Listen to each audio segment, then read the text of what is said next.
பாமக பொதுக்குழு தொடர்பான வழக்கு, அதில் ராமதாஸ் மற்றும் அன்புமணி இடையிலான இந்த பிரச்சனை தொடர்பாக நீதிமன்றத்தில் இன்னும் சற்று நேரத்தில் நீதிபதி ஆனந்த வெங்கடேஷ் முன்னிலையில் ஒரு பேச்சுவார்த்தை சந்திப்பு என்பது நடைபெறவிருக்கிறது. இதற்காக நீதிபதி ஆனந்த் வெங்கடேஷ் அறைக்கு சென்றிருக்கிறார் அன்புமணி ராமதாஸ். அண்மை செய்தியாக பார்த்துக் கொண்டிருக்கிறோம்.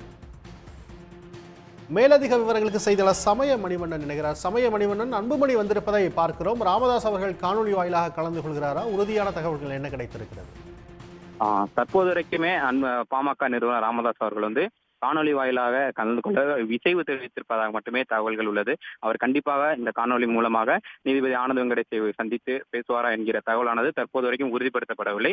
தொடர்ந்து பாமக பொதுக்குழு கூட்டத்திற்கு தடை விதிக்கப்படுமா அல்லது அனுமதி கொடுக்கப்படுமா என்கிற வழக்கில் பாமக தலைவர் அன்புமணி ராமதாஸ் அவர்கள் சென்னை உயர்நீதிமன்றத்தில் நீதிபதி ஆனந்த் வெங்கடேஷ் அவர்களை சந்திப்பதற்காக நீதிமன்ற வளாகத்திற்கு வருகை தந்துள்ளார். பாமக பொதுக்குழுவானது நாளைய தினம் கூட்டப்படும் என அன்புமணி ராமதாஸ் தரப்பில் அழைப்பு விடுத்திருந்த நிலையில், குறிப்பாக நாளை தினம் கூட்டப்படும் அன்புமணி ராமதாஸ் தரப்பு பாமக பொதுக்குழுவில் பாமக பொதுச் செயலாளர், பாமக பொருளாளர் உள்ளிட்ட கட்சியின் முக்கிய பதவிகளை தேர்ந்தெடுப்பதோடு பாமக தலைவராக அன்புமணி ராமதாஸை தேர்ந்தெடுக்கும் பொருட்டுதான் நாளை தினம் பாமக பொதுக்குழுவானது அன்புமணி தரப்பால் கூட்டப்பட உள்ளது. இந்த பாமக பொதுக்குழுவிற்கு தடை விதிக்க வேண்டும் என பாமக நிறுவனர் ராமதாஸ் அவர்களால் நியமனம் செய்யப்பட்ட பாமக பொதுச் செயலாளரான முரளி சங்கர் அவர்கள் சென்னை உயர்நீதிமன்றத்தில் இந்த பொதுக்குழுவிற்கு தடை விதிக்க வேண்டும், இந்த பொதுக்குழுவை கூட்டுவதற்கு பாமக தலைவர் அன்புமணி ராமதாஸ் அவர்களுக்கு அதிகாரம் கிடையாது, தற்போது அவர் பாமக தலைவராக இல்லாமல் பாமக செயல் தலைவராக மட்டுமே செயல்பட்டு வருகிறார் என்கிற ஒரு மனுவையும் தாக்கல் செய்திருந்தனர். இந்த மனுவானது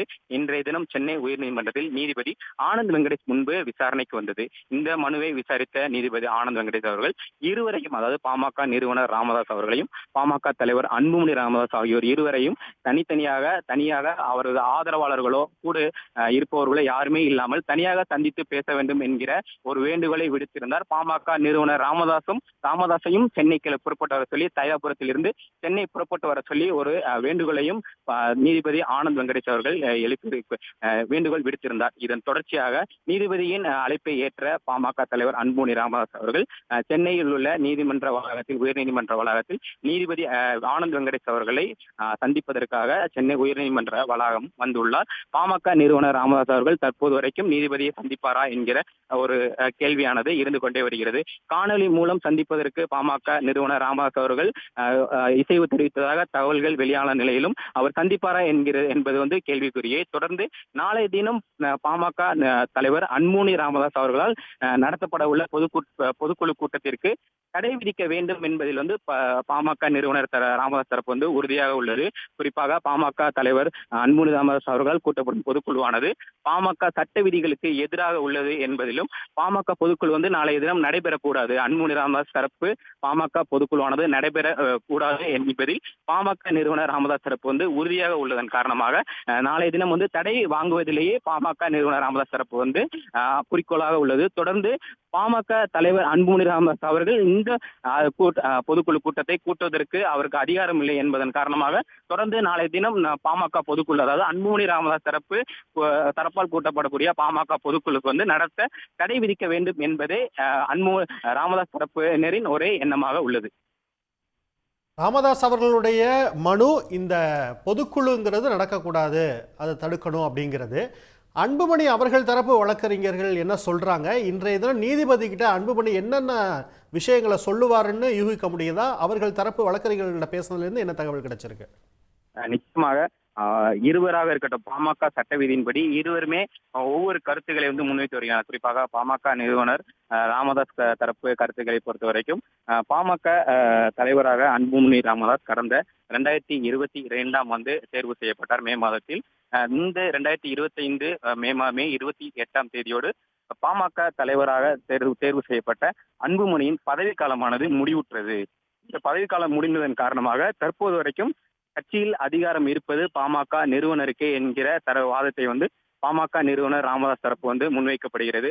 இதன் காரணமாகத்தான் இந்த அதிகாரத்தை பயன்படுத்தி தான் பாமக தலைவராக இருந்த அன்புமணி ராமதாஸ் அவர்களை செயல் தலைவராக பாமக நிறுவனர் நியமித்தார் என்பது பாமக நிறுவனர் ராமதாஸ் தரப்பு வட்டாரங்கள் தெரிவிக்கும் தகவலாக உள்ளது.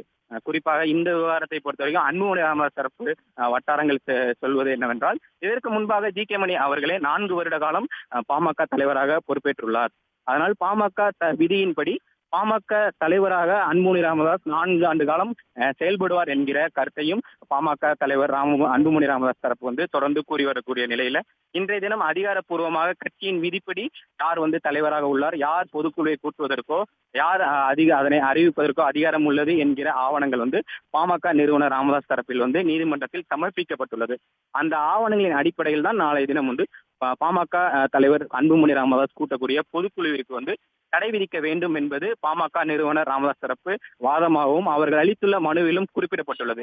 அதன் அடிப்படையில் இன்றைய தினம் விசாரணை மேற்கொண்டால் நாளைய தினம் பாமக பொதுக்குழுவிற்கு அன்புமணி ராமதாஸ் தரப்பு கூட்டப்படக்கூடிய பாமக பொதுக்குழுவிற்கு தடை விதிப்பதற்கான சாத்தியக்கூறுகளே தற்போது வரைக்கும் அதிகமாக உள்ளது. தொடர்ந்து நிறுவனர் தரப்பிலும் இந்த பொதுக்குழு நடைபெற வேண்டாம், நடைபெறக்கூடாது என்கிற எண்ணமும் தொடர்ந்து பாமக நிறுவனர் ராமதாஸ் தரப்பு நிர்வாகிகள் மத்தியில் எழுந்து வருகிறது.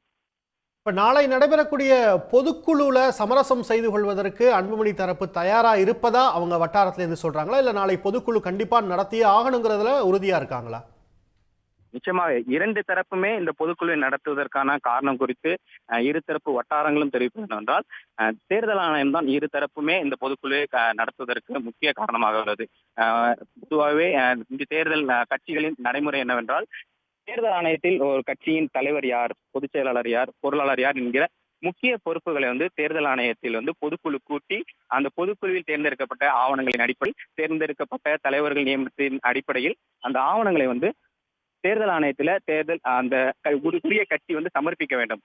அதன்படிதான் கடந்த 2022 ஆண்டு பொதுக்குழுவை கூட்டி பாமக தலைவராக அன்புமணி ராமதாஸ் அவர்கள் தேர்வு செய்யப்பட்டு அந்த ஆவணங்கள் தேர்தல் ஆணையத்தில் சமர்ப்பிக்கப்பட்டது.